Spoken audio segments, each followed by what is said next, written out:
Okay, I'll be starting now. You gotta be bold, you gotta be brave, you gotta be free. You gotta get loud, making that change, you gotta believe. Whoa, oh, we look deep inside, hey, and we'll rise up and shine. We can be bold, we can be brave, let everyone see. It starts with you and me. It starts.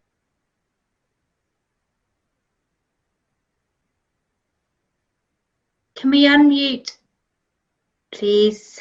Can we unmute Shreya, please?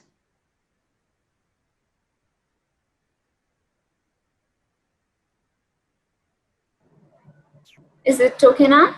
Yeah, I think somebody muted me. Yeah.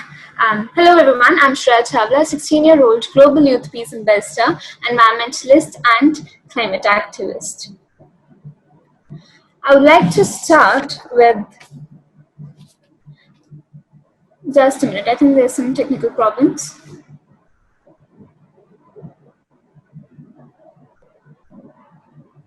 Just a minute, could you please give me a minute? I'm sorry for the inconvenience. That's okay, take your time. Is it okay like this? I think there's some technical problems, so I'll be presenting like this. Okay, I'd like to start with actually a short story. You see, a crow was flying with a piece of meat in its beak, and suddenly the crow realized that he is being chased by an eagle. He started flying higher and faster. A wise owl, observing all of this, suggested the crow to drop the piece of meat. The crow did the same and saw the eagle following the piece of meat to the ground.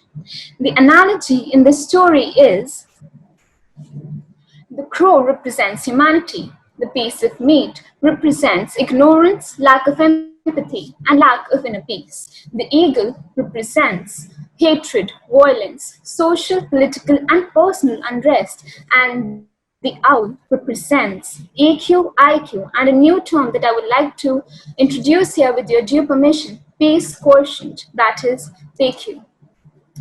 Before discussing how to achieve peace, I'd like to add a point that peace is not a common notion, but a relative concept. That is, it actually changes for each and every person in different situations. It might be racial equality for Leo, an African American in USA, or it might even be right to proper education for Hassan, a child in Syria. It might be access to fair share of resources for, I'm sorry, just a minute. There's some problem.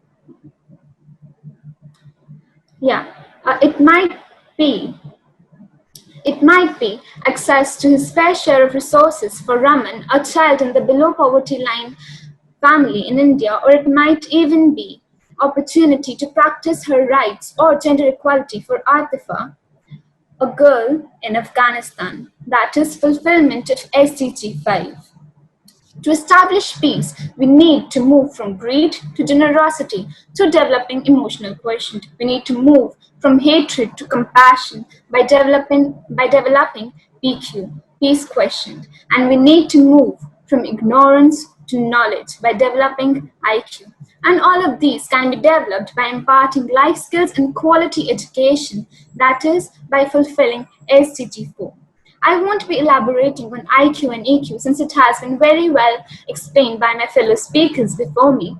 But I would like to explain the peace quotient. You see, peace quotient is basically the ability to stay calm and composed during the most testing of times, and that will help us establish peace.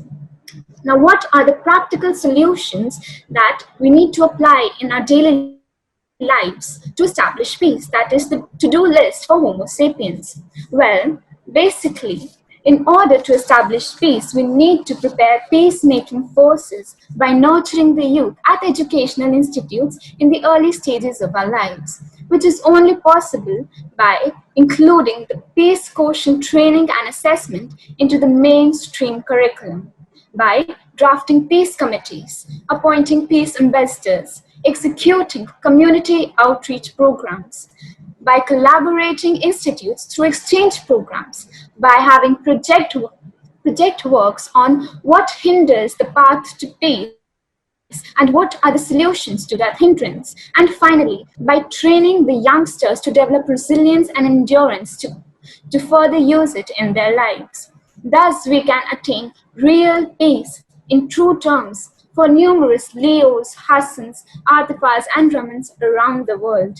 In the end, I would only like to say something that is very dear to my heart, which is also done by Emmanuel Okoye from Nigeria. We are fortunate enough that he is here. I'd like to say, we can stand together, loving one another. We can live together, no matter our differences. Thank you.